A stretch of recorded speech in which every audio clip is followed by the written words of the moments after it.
All right. How is your pineal gland? Throbbing, nearly ready to be averted.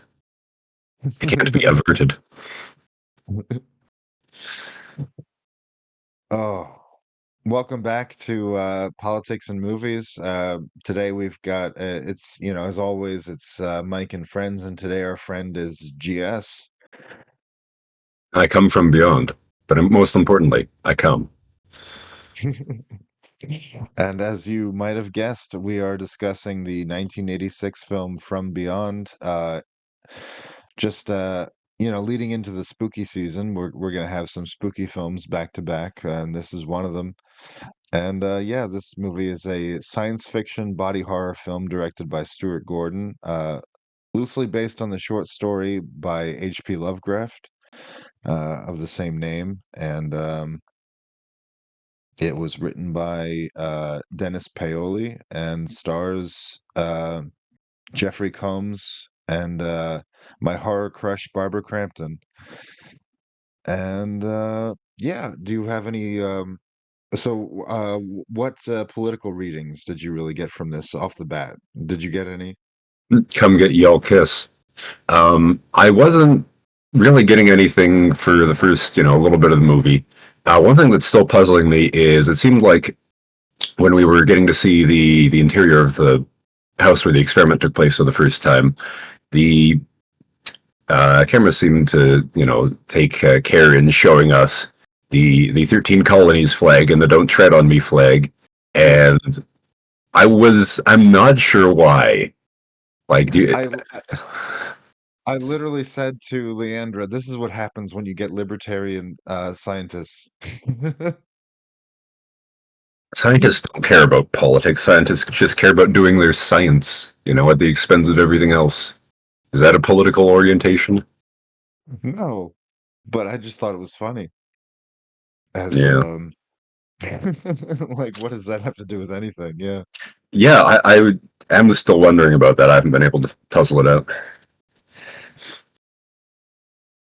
Maybe it had a different connotation. Sort of, it's just telling us the Miskatonic University is in the South and is, probably a pretty old institution and therefore, venerable and respected. Yeah, Because I these mean, symbols haven't meant always the same thing to all people at all times. yeah. Well, to be fair though, like 4 years after this, Metallica did the song "Don't Tread on Me," and that had very libertarian vibes. So that was only 4 years after this. So I mean, So maybe we just shouldn't be treading on each other. All right.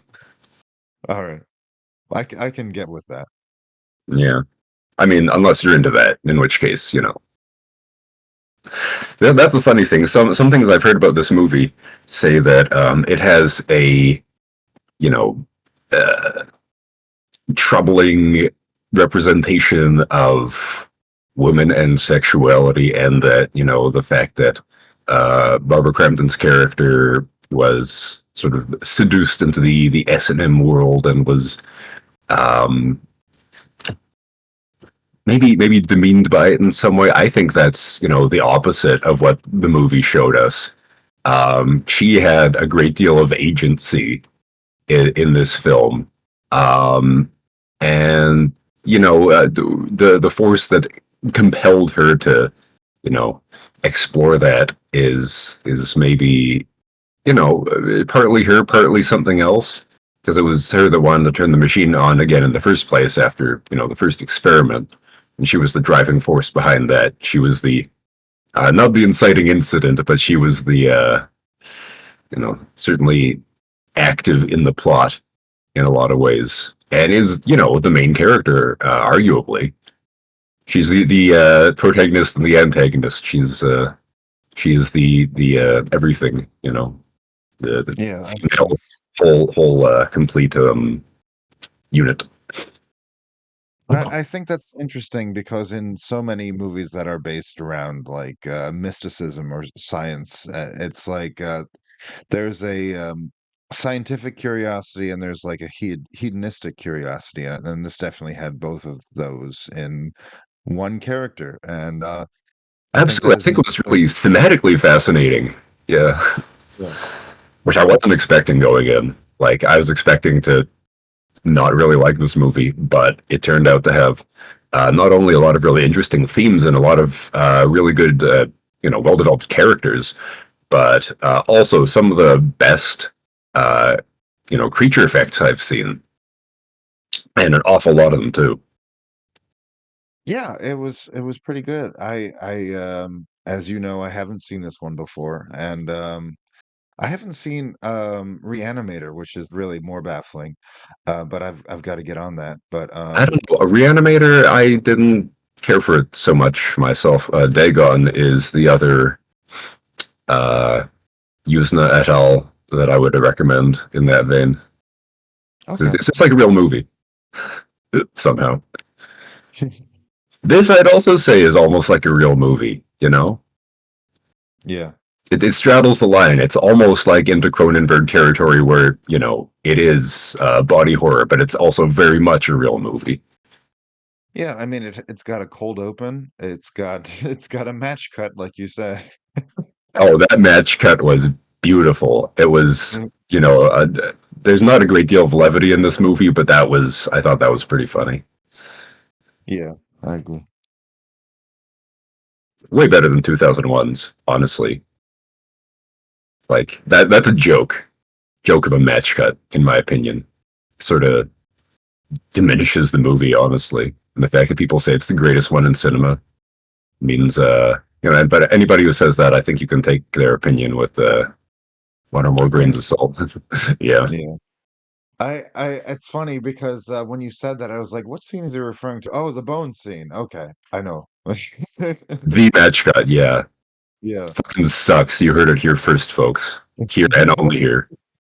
I'm the only one with the balls to say the obvious. Yeah. Speaking of the obvious, I think there's another thing we can address in this movie that is very political. There's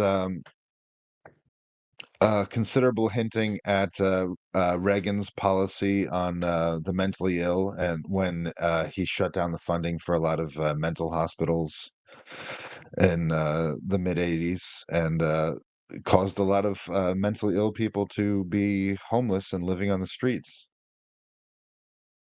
Yeah, that very much seems like in the modern conception, a conservative policy where it's just cutting funding for things that help people, and by cutting that funding, you're making things worse for everyone immediately Right. in a very Yeah. obvious way. Baffling, but yeah, that does seem to be thematically echoed, and is cruelty in hospitals and cruelty toward the mentally ill a political theme? I think so. I Using think that's electroshock something that, therapy as a punishment? Jesus. yeah, like that's very old school. Like, and it's funny because electroshock therapy is not a punishment. It's like something that like actually helps, but you have to consent to it. But I guess like they're coming from like 1950s logic, which makes sense because this Well, yeah. I lady, mean, there's modern electroshock therapy, which is a lot more targeted and specific and low voltage, and is quite successful in certain applications. But then there's like the old school kind, which was not targeted and was high voltage, and that was sort of in the same camp as lobotomies and shit like that, and sedating people with like you know things that are not over the counter friendly. absolutely. Yeah, it's it definitely echoes back to a previous time. Yeah. Um, We got to go back. We got to go back to having opium in the fucking cough syrup. yeah, it's fucking wild. But it's interesting that the film chooses to bring up stuff like that for like a campy horror film. But I mean, it's also But it's not just a campy horror film. Like it's got themes, it's got characters, it's got an actual story, and I've also seen a number of people who say that this film has like gratuitous sexuality, and I didn't find that at all. In fact, it was a lot less exploitative and risque and whatever than I was expecting. And that really does, you know, really Uh-huh. does integrate well into the overall themes and the narrative. Yeah, I would argue as well, and If I say theme the one more time, punch me in the fucking pineal gland. and I would say, I mean, the only nudity, female nudity, and nudity in general, I guess, other than the Are you bad guy's forgetting butt. Ted Souls' ass? Yeah, I forget Ted Souls' Vaselined up ass. yeah. Other than that, the comes from an attempted rape, so I would argue that, like, it's not even supposed to be titillating. Well, I guess it is titillating because it's an 80s horror movie, and it's like any form of nudity is supposed to be in that realm, even if it's coming from that sort of place. But The it's like gland. That's where it's coming from. what'd you say? The gland. That's where it's coming from. Yeah, yeah, and it's really I think it's more subdued, I think, than a lot of other films in this genre. Like I was before we started recording, I was talking about Brian Usna's other like his first directorial debut, which was Society, and that has a lot more nudity, has a lot more gratuitous, like everything. So I feel like More fun. it's a good movie. So sure, go ahead and check it out if you haven't seen it. Um, but as far as this movie goes, I really thought it was really well done in a lot of ways, and I really liked the structure of it. Like I said, I really liked the cold open of how they're already in the middle of the experiment, and it goes horribly wrong, as those kind of things tend to go in these kind of No, that's movies. totally right. Horribly right. Yeah, in that regard, I thought it was actually among all the attempts I've seen, probably the most faithful adaptation of a Lovecraft, you know, work. At least in terms of here it is, his themes, you know, of dabbling in the unknown and messing with forces you don't understand, uh, but in a sort of restrained and scientific and methodical way where it's not just we opened a portal to hell and all these creatures came in. No, it's about it activates the latent evil within. Yeah. And the fact that hedonism led to the release of the you know evil forces seems to be a big theme in a lot of 80s horror. Like I was thinking about Hellraiser in particular. Oh, sorry, happened right when you were getting into the groove. What else were you saying? I don't know. What was I talking about? You were talking about The Brood was the Howard Shore's first movie?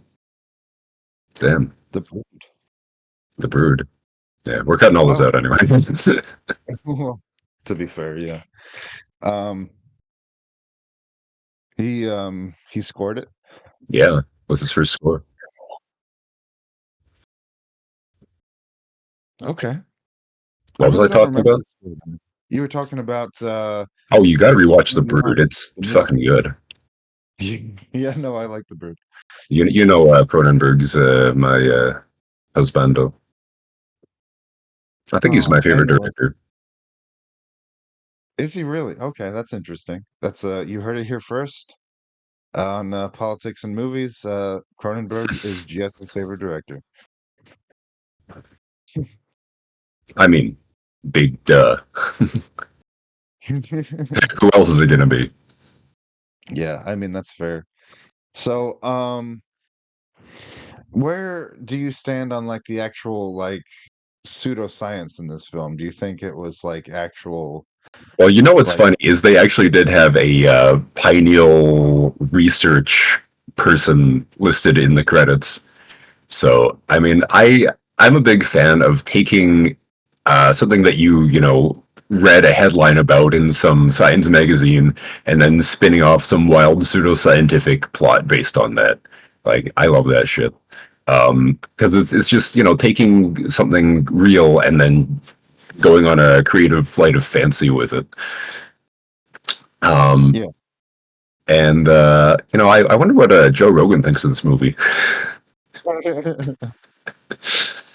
I wonder No. if the resonator would have been more effective if they took a DMT before they turned it on. I thought that was kind of fun. I don't know that just vibrations was the best buzzword to use, but sure, fine, whatever, good enough. Yeah. I like stuff in the vein. Like what's that movie where the guy turns into a thing? The You Fly. know, no, the other one where the guy turns into a thing. That's 80s sci-fi horror. I'm not sure. That's right. It's horror because the character undergoes a transformation. Little genre theory. Yeah, that's true. Altered states. There we Altered go. states. Okay. Okay. The guy when he becomes a monkey. Okay. He turns into a thing. You He know. turns into a monkey. Yeah. Yeah. Once again, science gone horribly right. Yeah. All these 80s sci-fi horror B movie type things. It's a dead breed. So sad. We got to go back. Like they've resurrected slashers. Why can't we resurrect that? Yeah. That is true. I do tend to love them. A lot of them are But good. I mean, a lot of them are bad. uh But a lot of them are also good. yeah. Yeah, they're bad but good. Cinema. Cinema. So what do you make of that though? The fact that they are like it's like a cautionary tale but for science. Like, oh, if you experiments like for and is there like an AI reading to that? Like, oh, we don't really Oh, I don't want to understand. talk about AI. Fuck AI. Sick of that shit. No, what I want to talk about is, not necessarily the scientific aspect of experimentation, but just the general human aspect, right? Because the cop at one point says, "I've seen this before in junkies on the street," and yeah, it was obvious that Babs was getting addicted and had a fraught but compelling relationship with this, exciting new thing. And the S&M virus is taking over her brain. You know, Yeah. she becomes a vessel for the kink, and this is really peak white people shit. Yeah, I guess that's one way to interpret it. Yeah. Yeah, and a lot of movies might have, you know, uh, in a very unkind and atavistic way, might have the black guy going insane with lust and raping all the white women's. And I'm so glad this movie didn't do that. Well, that, yeah, that the for a black number of character was reasons. actually the only one who was able to, pull through and act, logically and resist the temptations of the flesh and whatever. Yeah, the only reasonable person in the movie. Uh, yeah, I think it's interesting though. I wouldn't like necessarily say that Barbara's character was like the only one to really succumb to that because she's a woman. I would say because, No, because her well, character, her being a woman, is incidental to that. I would say. yeah, it's the way the character was presented as like the as the protagonist and the only emotionally vulnerable one. Like, Crawford was already in this shit. He already knew everything that was happening and he was wary of it. And like you said, the cop was already wary of it because he's a little bit more street savvy and a little bit more cautious in general. And she is probably the most naive one just by default, I think. She got in over her head real fast. She Yeah. you know thought she could control it, as she said in her own words. She thought she could handle it, but it wound up having its way with her. But in terms of all that, I mean, I think a feminist analyzing this would have an absolute fucking field day. um, there's a lot of interesting, dynamics in sexuality and in dominance here, because you could say, oh, the older scientist was sort of grooming Jeffrey Combs' character, and what sort of dynamic did they have pre and post transformation? Or he says, Right. "Come touch me if it'll help you understand," and then he And actually he, does, yeah, and and leaves quite an it's impression. leaves an impression. And it's funny because, yeah, the older scientist was already presented as being like into BDSM, and like you said, it really had like Hellraiser vibes to me throughout. We have such sights to show you. Yeah, this is to go even further beyond. Yeah. But yeah, so what do you make of Pretorius in general? Well, there's a maxim that great men are rarely good men. So he was a brilliant scientist who achieved something novel in his field, but had, dubious motivations and ethics. Right. And it is really funny to me that this movie presents, BDSM as something very edgy and very, um, Forbidden. niche and counterculture and underground. And Well, it was these the days, I don't 80s. think it has nearly such a status.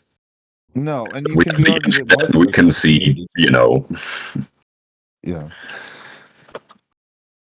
the great works of human ingenuity and creativity.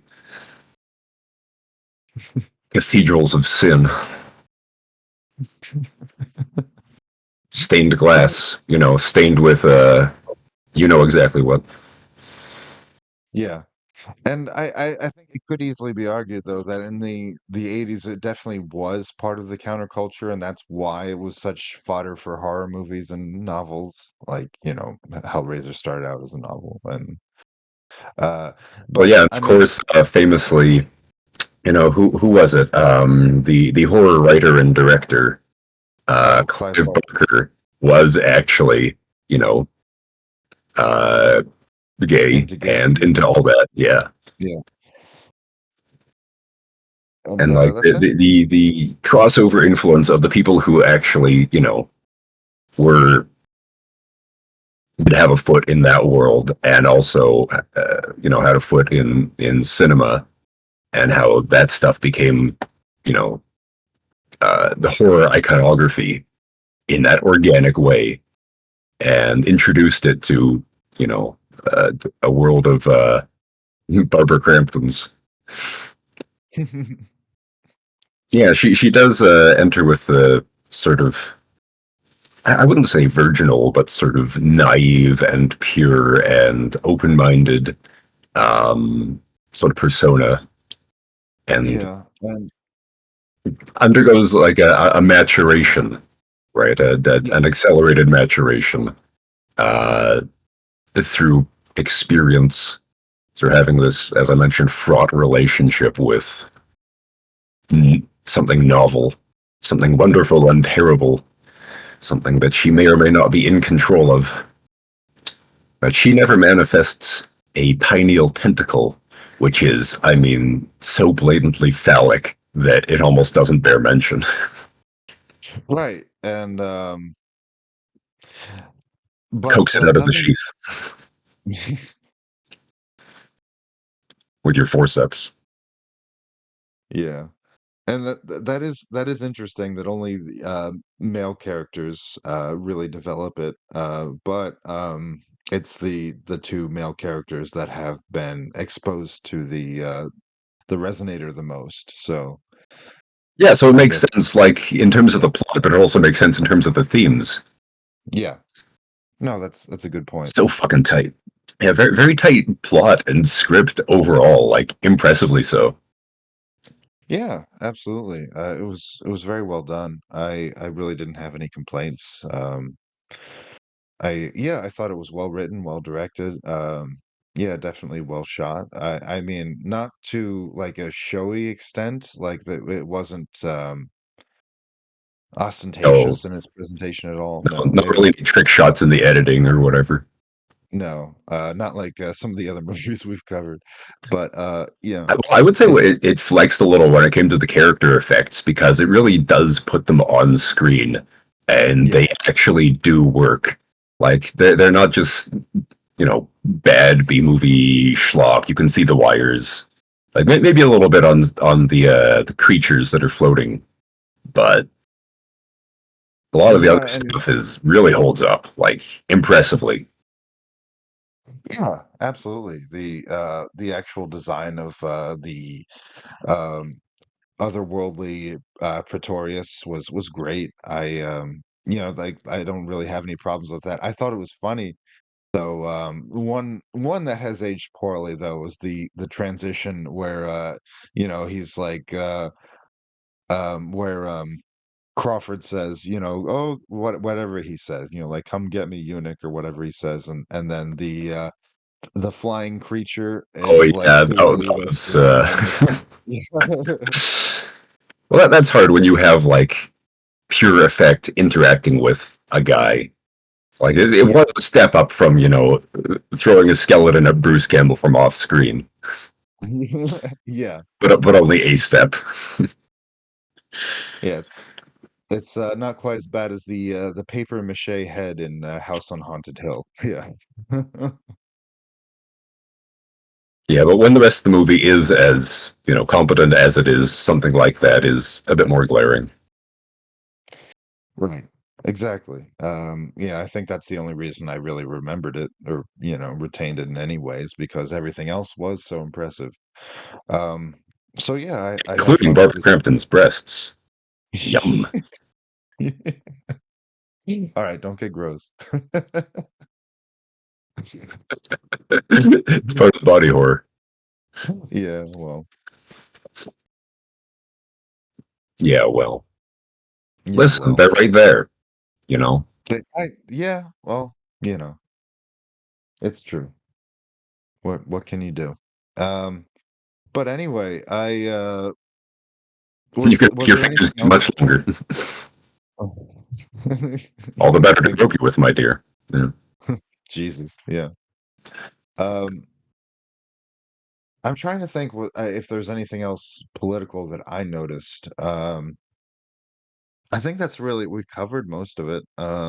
Well, the political approach to science itself, perhaps, because there's this whole thing about not trusting experts at the moment, and Yeah, what is expertise and who can possess expertise and what it's worth, and that is surprisingly, seemingly a political topic, you know, yeah, and is see the cop is not a scientist, for example, and yet he is able to contend with this scientific phenomenon as well as anyone else, just because he's been around and has good general wisdom and a good head on his shoulders.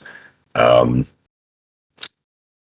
but he is ultimately not a player in the great event. yeah.